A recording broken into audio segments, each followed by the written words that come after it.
Let's talk to Donald Trump right now. Mr. Trump, thank you for joining us by phone today. Sounds like you're ready to tee off on Ben Carson tonight. No, not at all. We'll see what happens. It'll be loose and we'll be very flexible. I have no idea what's going to happen, but it'll be interesting. As we've seen, in Tom's piece right there, some of parts of Carson's story are starting to check out now. When I talked to him on Sunday, he said you jumped the gun on those stories, and that calls into question whether you're fit to be commander-in-chief. If he repeats that tonight, how will you respond?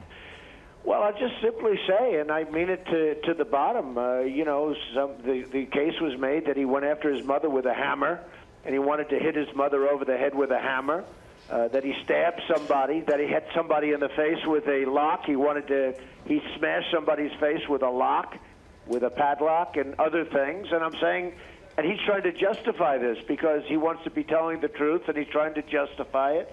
And then he said he's pathological. He's got a pathological temper or something. And he wrote that himself in the book. And, I'm trying to figure out what's going on over here. You hit somebody in the face with a lock. You go after your mother with a hammer. You do all of these things, and you're trying to justify that, yes, you did them.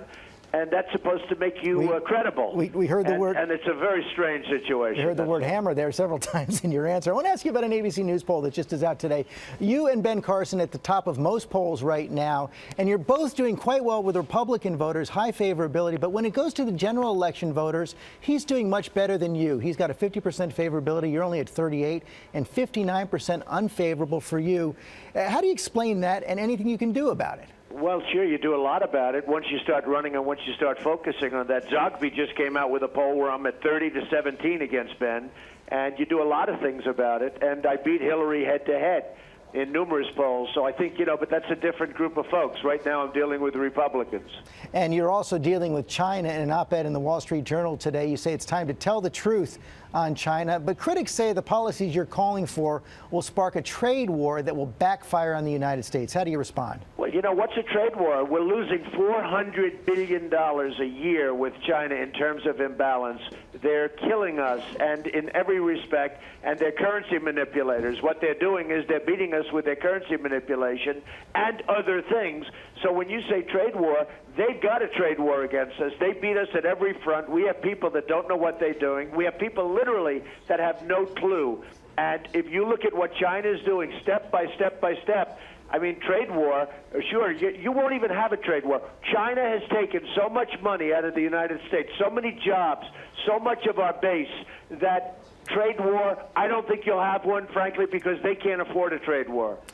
We saw last week unemployment down to 5%. This is an debate about the economy tonight. Federal Reserve almost certain now to raise rates. Is that the right move? It is the right move, but the unemployment is not 5%. The unemployment is probably close to 20%. If you look at all the people out there that want to get jobs that have given up, you're talking about unemployment that's actually close to 20%. The world is not happy. You talked about my big crowd at the arena last night. It was in Illinois. It was unbelievable. Believe me, if real unemployment was at 5%, I wouldn't have had 10,000 people at that arena last night. Finally, Mr. Trump, who else is in the hot seat tonight? I think everybody. Look, it's a contest. It's a very interesting set of characters. Everybody has a very different point of view, and I think it's going to be an interesting time tonight. I look forward to it. We do, too. Thanks for joining us this morning. Thank you very much, George.